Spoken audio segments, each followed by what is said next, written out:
Olá, você que está na sala de aula, seja muito bem-vinda de volta ao nosso podcast Na Prática, a Teoria é Outra. Aqui a gente te ajuda a responder problemas, dilemas e questões que enchem a cabeça do professor e da professora quanto a como garantir a aprendizagem de seus estudantes. No primeiro episódio, nós discutimos um pouquinho como as ciências da aprendizagem nos ajudam a pensar como as pessoas aprendem. Hoje, a gente vai falar um pouquinho sobre aprendizagem com compreensão. O que significaria ir em profundidade? Para isso, eu vou trazer uma pergunta de um professor e depois discutir um pouquinho a partir da teoria. Eu sou Bárbara Borne, diretora de pós-graduação, extensão e pesquisa do Instituto Singularidades. Vem comigo?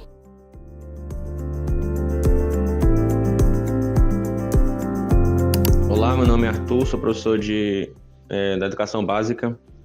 Queria saber como que, numa situação que a gente vive atual, em que a gente tem um novo currículo, né, baseado na BNCC, e novo ensino médio, que estrutura de outra forma também, como que a gente consegue garantir que os alunos vão ter essa preparação para o mundo do trabalho, para o mundo acadêmico, né, com um currículo que é tão pulverizado, tão difícil de entender exatamente o que é para fazer, já que não é muito diretivo, né?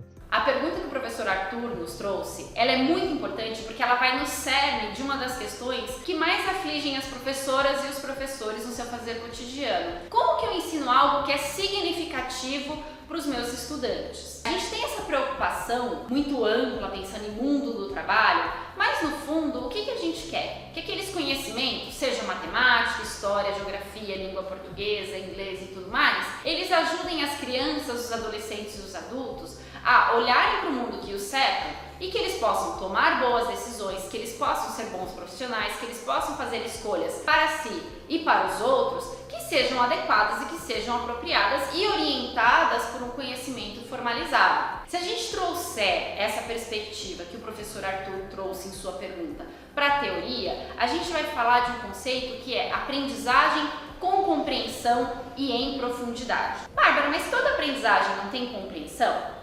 Se a gente parar para pensar no conceito de compreensão, não necessariamente. A compreensão, conforme teorizam diversos autores, e aqui eu estou me referenciando no Wiggins e no McTee, que tem um livro sobre planejamento com compreensão, essa aprendizagem com compreensão significa não só eu ser capaz de memorizar e reproduzir saberes factuais e conceituais, mas efetivamente mobilizar estes conhecimentos para resolver questões, problemas, desafios que são muito diferentes daquele contexto no qual eu aprendi. Por exemplo, eu posso aprender na escola a responder uma lista de questões sobre porcentagem. Quanto que é 10% de 245?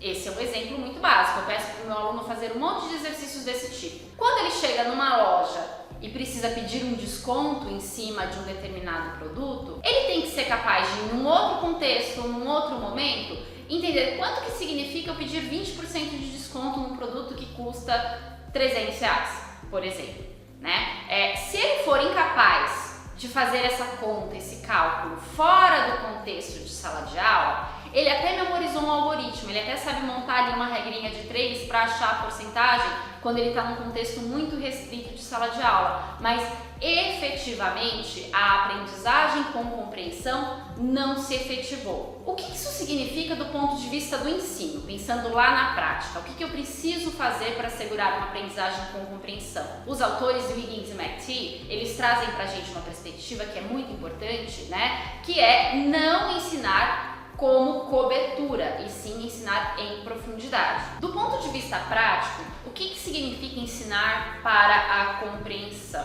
Significa que a professora ou o professor que está lá na frente da sala de aula não vai simplesmente ensinar algo para os seus alunos. Ele ou ela vão criar situações de aprendizagem nas quais os alunos possam, primeiro, construir conhecimentos de maneira autônoma, para si e não de uma maneira reprodutora, de uma maneira em que eles são meros depositórios de fatos, e o professor e a professora vai criar situações de aprendizagem nas quais a experimentação da aplicação desses saberes factuais se dá em múltiplos contextos. Isso significa, por exemplo, em matemática, que eu não vou simplesmente pedir para os meus alunos ficarem reproduzindo listas de algoritmos. Arme e efetue, né? O famoso arme e efetue. A gente vai pedir para os alunos, para as alunas, para que eles resolvam situações, problemas que são muito aderentes com a vida cotidiana, que fazem sentido no contexto real e que efetivamente requerem a aquisição do conhecimento.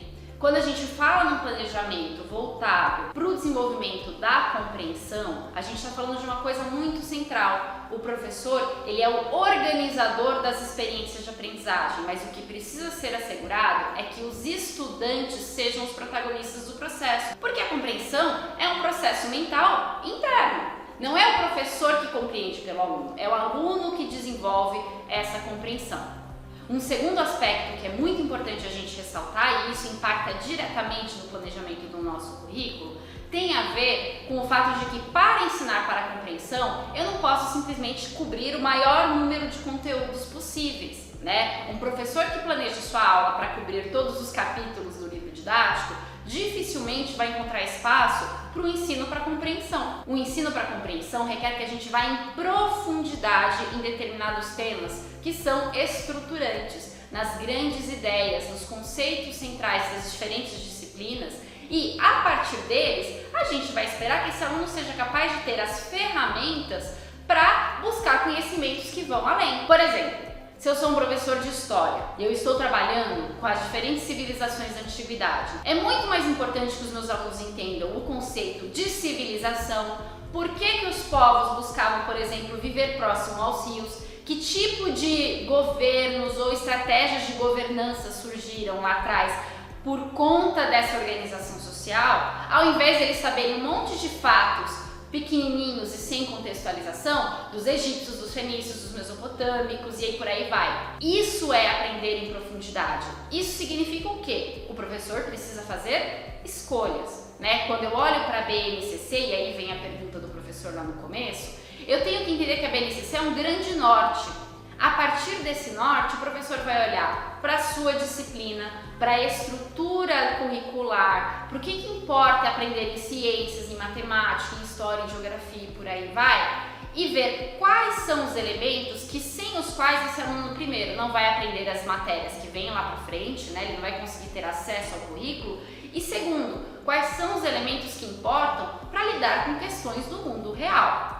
Isso significa aprender com compreensão. Ensinar para o mundo do trabalho nada mais é do que municiar os nossos estudantes, as nossas estudantes, com ferramentas cognitivas e ferramentas práticas, habilidades e competências, para que eles possam usar o conhecimento aprendido nesse lugar controlado, que é o espaço escolar, para navegar no mundo. Se você quiser saber mais sobre esse tema e ainda não se inscreveu no nosso canal, se inscreva, porque tem um material exclusivo que vai aprofundar e trazer algumas dicas de como você pode usar artefatos, estratégias práticas para ensinar com compreensão. Nos próximos 3 episódios desse podcast, a gente vai investigar um pouquinho como que a gente pode estruturar o nosso planejamento, cada uma das etapas da estrutura desse planejamento, para assegurar uma aprendizagem em profundidade com compreensão.